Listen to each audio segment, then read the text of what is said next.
Cindy Ming here at the All Kung Fu Masters exhibition, and it's a great pleasure to be talking to David Lee and Stephen Lee. Welcome, and thank you both for being here today. Terrific. It was just a wonderful performance. I was just thrilled to the edge of my seat. Maybe you can tell the folks at home a little bit about your style, your Kung Fu. My style is called the Hung Gar system, and it's one of the southern system, and mainly they practice in the Canton province. Okay, great. And what is involved in studying Hung Gar? Okay, a Hung Gar, a lot of people know that it's external style, but actually Hung Gar system involves a lot of internal training also. Okay. Like, internal meaning? Like the exercise of the internal organs, like the form I did today, the INY form, which is like doing the exercise for the internal organs. Okay. So then practice of this would be good for your health? Yes. What is the difference between something like Hung Gar and the Xingyi, that Sifu Kenigang? All right. A lot of internal style like the Tai Chi and Xingyi, and they train with the student from the internal first. Okay. So they train the internal, they try to build up the internal energy first, and then they combine with the external, and that's what the internal style do. And our style is like we train the student from the external first. As they move up, and they're going to learn the internal. So they're going to be, the purpose, all the Kung Fu, they're going to be meet at the same point. But you know, just like the internal, they start with the internal first, and our style start with the external first. Okay. Now, external training, what does that consist of? It's like conditioning of the bone, the muscle, and build up and increase your internal and external energy. And does that include a lot of calisthenic work? Yes, like a lot of hard training on stances, and training on the bone and your forearm and your knuckles to build up your external first. Sounds tough. Now, you're both so handsome. You look like Hong Kong movie stars. Thank you. Did you ever think of maybe working in a Hong Kong movie? Well, actually, we were in 2 movies when we were in Hong Kong. So there you go, I was right. Yeah, we were in 2 movies. You know, right. we're doing. Is it rough? It's not very rough. You know, we're only doing a little part of the movies. Oh, maybe there would be time for many more had you stayed in Hong Kong. I hope so. Thank you very much, for being with us today. Nice meeting you. Okay, thank you. And I'm standing right next to Sifu Vingrove Thomas. Sifu, tell us about your style. Okay, my style is the Wing Chun Kung Fu. We're located at 78 Reed Street in New York. Our style is a short-range fighting system compared to, say, a Hung Gar or Karate, which is a long-range fighting system. Sifu, today's exhibition was extraordinary. Usually you don't find that many masters together in one exhibition. How did that make you feel to be here today? Well, that's important. Usually, as we had discussed before, you see a lot of the karate tournaments, and they have well-packed places, and it's good that in New York that there's a good representation, a good turnout, that Kung Fu is still alive. It's not dead. It's an honor and a pleasure always to be recognized. How do you feel today being the only non-Oriental master? Well, all I can say is hard work, I guess, eventually pays off, and it's good. We have broken a trend, and hopefully we can hear and see a lot more people who work hard and try their best to do what Kung Fu is all about. It's doing work. Putting in the time, and anyone who puts in the time, definitely some merit is worth the time and being. I'm just feeling a pleasure that I was a part of it. I didn't expect to be put up, but I'm thanking God that he gave me the strength to do what I have to do, and I'm glad to be a part of it. Tell us about your beginnings in the martial arts.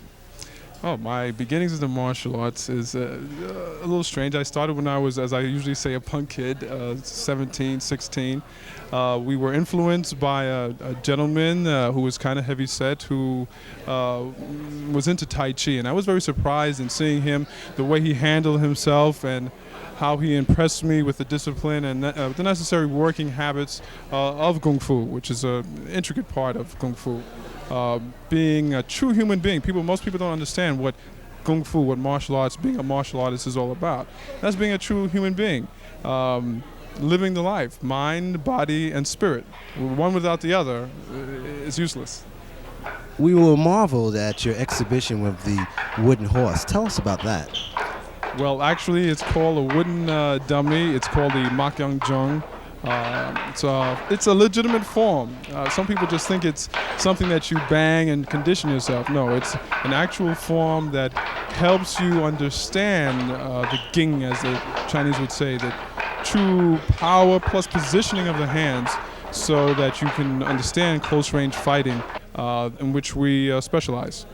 How many moves did you employ in that exhibition? Okay, it's officially it's 108 moves in the Makyang, but with some of the in-between spots, the actual positioning is 116. Sifu, what's in the future for you? What's in the future? Again, I'm the type of individual, just because one receives the title of Sifu, one never stops training. Still hard work. I frequent go out to San Francisco, and we out there in the process of still learning more about martial arts. A martial artist, even when you give the title of master, I believe that master, the only time you stop learning is when you are in the grave in Woodlawn. So I am never going to stop learning. I want to be at the age of 80 still doing what I'm learning at this time, as well as my Wing Chun, Xingyi Chen style Tai Chi.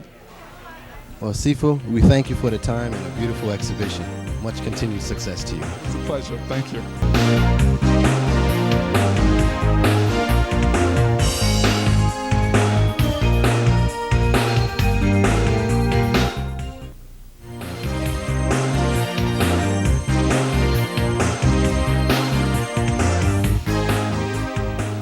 Iaido is the Japanese art of drawing, cutting, and then replacing the sword in its scabbard. It is taught along with Kendo in many Kendo clubs across the United States. Here in New York, at the New York Kendo Club, Noboru Kataoka teaches Iaido and Kendo to his students. Here, the master shows us some of what drawing and replacing the live sword is all about. Now, Iaido.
Sensei Kataoka of New York.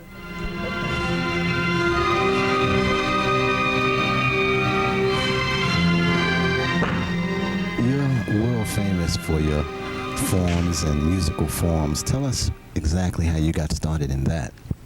I guess I got kind of lucky in a sense that I had a natural talent, and it was something that my instructor worked with me.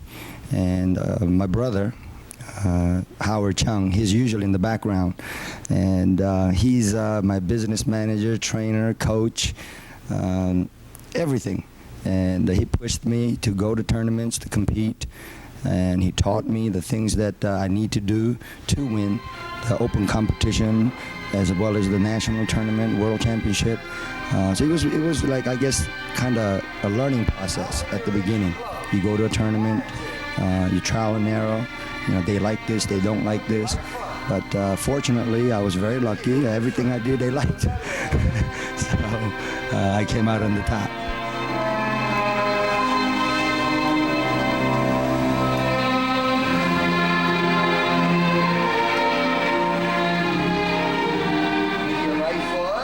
Exodus is a very dynamic form. It's the first form we learn, and it's the first musical form we learn, and it's very popular in competition because it's very flashy in a way, and it's also traditional, very classic. So most of us who use it's very good and very successful. Well, music is, I guess that's where a beauty and the artistic aspect of the martial art is actually brought out by the music, and that is one of the reasons that we use classical music. Classical music is been around and is here to stay. You know, when you say Beethoven, everybody knows. Okay? That's one of the reasons that we use Beethoven's Fifth Symphony, and we use also a theme from Exodus, which is very famous, and that is taught in our school as part of the curriculum. But all that began, again, with my instructor, Mr. Jun Lee, back in Washington, D.C. He said, well, you know, all the other athletes use music, gymnast, ballerina, and it's very pretty. We're an artist, so why can't we use it? And we use the music. It's more dynamic, and it's very appealing. It's up and coming. It's one of the most biggest event in the open competition, and I think it's here to stay.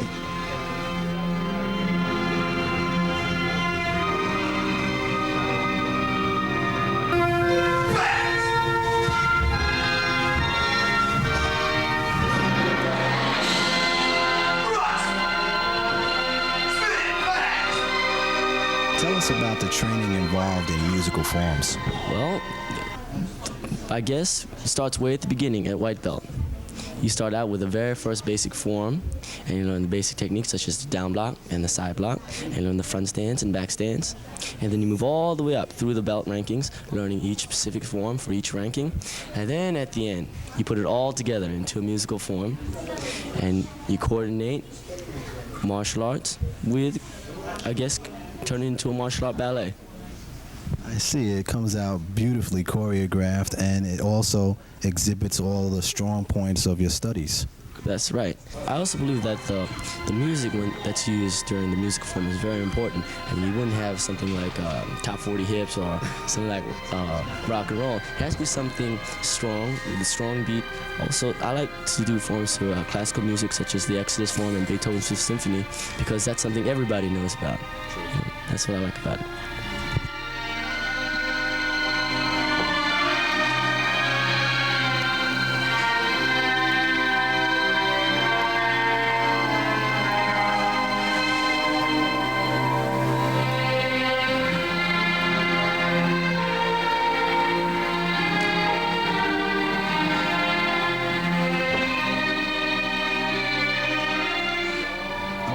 For having us here today and the beautiful exhibitions. If anyone is interested in learning your style, how would they get in contact with you? I guess the best place to look is Yellow Pages. But I have two schools in Nassau County, one in Mineola and one in Greenville. And right now I'm in the process of opening up a third school franchise in a Deer Park area. I have two black belts, Peter and Mike. And we're working on that franchise right now, so that's going to be coming up very soon. And the phone number, one of the main branch is 746 KICK. Kick. Right. It's a hard number to forget, right? True. Okay. Thank you very much. Thank you again. Okay.